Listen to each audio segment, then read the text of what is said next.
Hi guys, I'm Damon Holter from Fired Up Food, and I'm at a barbecue competition today. I'm going to show you how we treat brisket in competitive barbecue. This is something that you can easily do at home if you just follow a couple little simple tips and tricks. What I've got in front of me is a giant 20-pound hunk of meat. This is a brisket.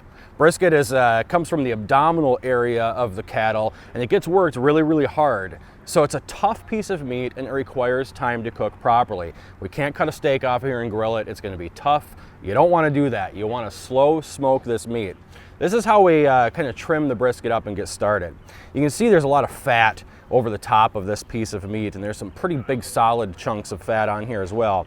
I want to remove the bulk of this fat because it's too thick for it to render out properly, and the smaller pieces of fat that are covering the top may render out and melt away when we cook, but it's also going to prevent a little barrier from our rubs that we're going to put on there from sticking to the meat and creating a really nice bark. That bark is something that we're certainly looking for. It's that crusty sort of outer layer that's going to have a lot of really nice flavor to it. So I'm taking off some of this hard piece of the meat. I'm going to separate this brisket basically into two parts, and I'll show you what that is when I get to it. There's a ridge of fat that runs through both sides of the meat right here, and I'm going to start my knife just down that ridge of fat to separate the top right here, which is called the flat, from the point, which is this bottom part here. A lot of times you can get brisket in the store that is simply just the flat. It's all been trimmed down and you've just got one piece of meat that you can put into slices when you cook it. Other times you've got the entire piece like this and it needs to be trimmed down. So I'm just going to separate that out so I can get my slices off of the flat, and this point right here we're going to turn into little nuggets of barbecue gold called the burnt ends. If you've ever been to a barbecue restaurant and ordered burnt ends, this is where it's coming from here. It's really tender pieces of meat that we treat with the rubs, and we set them back, put some sauce on it, and they just become caramelized, and they're sticky and they're sweet and they're delicious. So that's where the burnt ends come from. All we need to do is trim this out a little bit, and then we're going to inject it with a really nice injection that'll help add some flavor to the meat. It's got some acidity, so it'll tenderize it as it's cooking.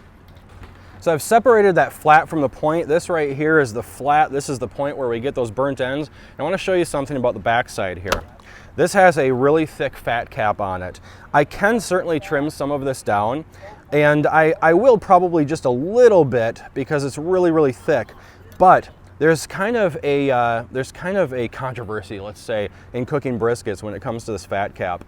Some people will say that it's better to cook this brisket with all of the meat down and the fat cap up, because as the fat renders, it will melt down and it'll basically baste the meat, keeping it really tender and juicy. You can also think of it on the opposite side of the equation, where if I cook this brisket with the fat on the bottom, it's going to protect the meat from the direct heat of the smoker as it comes up from the bottom, therefore making this tender and juicy and not drying out. I prefer to cook my brisket this way. But, like I said, I can trim a little of that off so it lays flat in the smoker, and so that we actually impart a little bit of flavor to some of the meat that we're going to be able to slice off of this. The one spot that I definitely take a little time to trim that fat off on the bottom side is back on this point, because this is where I'm going to make my burnt ends. I want to make sure that I've got an area that I can put rub on both sides here to, again, create that really nice bark.